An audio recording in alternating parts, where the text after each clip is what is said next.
بسم اللہ الرحمن الرحیم۔ معزز ناظرین اکرام، السلام علیکم ورحمۃ اللہ وبرکاتہ۔ حضرت لوط علیہ السلام کی قوم بت پرستی کے علاوہ لڑکوں سے بدفعلی بھی کیا کرتی تھی، اور اس قوم میں اس فعل کا رواج شیطان نے دیا تھا۔ مفسرین نے لکھا ہے کہ ابلیس ایک حسین لڑکے کے روپ میں ایک باغ میں آتا تھا اور پھول پھل کا نقصان کر کے چلا جاتا تھا۔ جب باغ کا مالک پکڑنے کو جاتا تو بھاگ جاتا۔ جب اس کے باغ میں بہت نقصان ہوا اور وہ مالک اس کے پکڑنے سے عاجز اور حیران ہوا تو ابلیس نے کہا، میں ایک شرط پر باغ میں آنا جانا بند کر دوں گا، جب تم مجھے اپنے تصرف میں لا کر میرے ساتھ بدفعلی کرو گے۔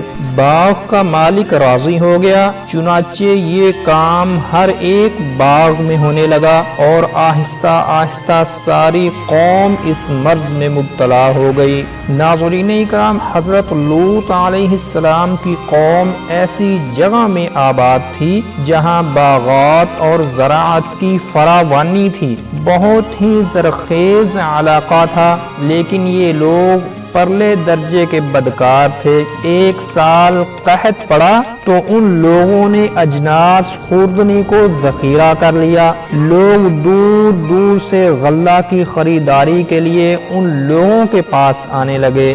شیطان نے ایک بوڑھے آدمی کی شکل اختیار کر کے قوم لوط سے کہا کہ عن قریب ایسا وقت آ رہا ہے کہ آسمان سے ایک قطرہ پانی کا نہ برسے گا، نہ زمین سے ایک دانہ پیدا ہوگا۔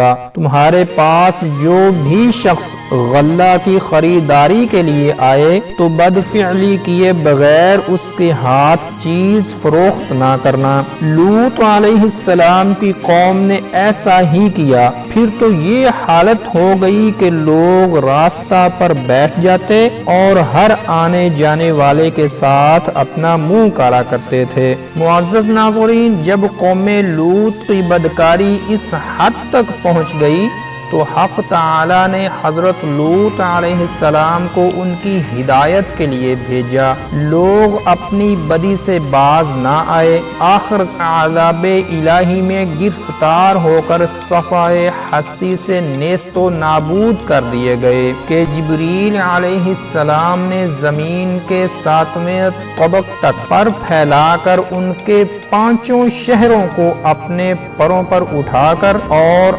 آسمان کے قریب لے جا کر اوندھا گرا دیا۔ فرشتوں نے پتھروں کی بارش برسا دی۔ آن کی آن میں یہ سب کفار دنیا سے نیست و نابود ہو گئے۔ تو معزز ناظرین اکرام، یہ تھی آج کی ویڈیو، اور اگر آپ یہ جاننا چاہتے ہیں کہ ابلیس نے لوح محفوظ میں اپنے لیے کون سے الفاظ دیکھ لیے تھے تو اوپر آئی کے بٹن پر کلک کر کے دیکھ سکتے ہیں۔ السلام علیکم ورحمۃ اللہ وبرکاتہ۔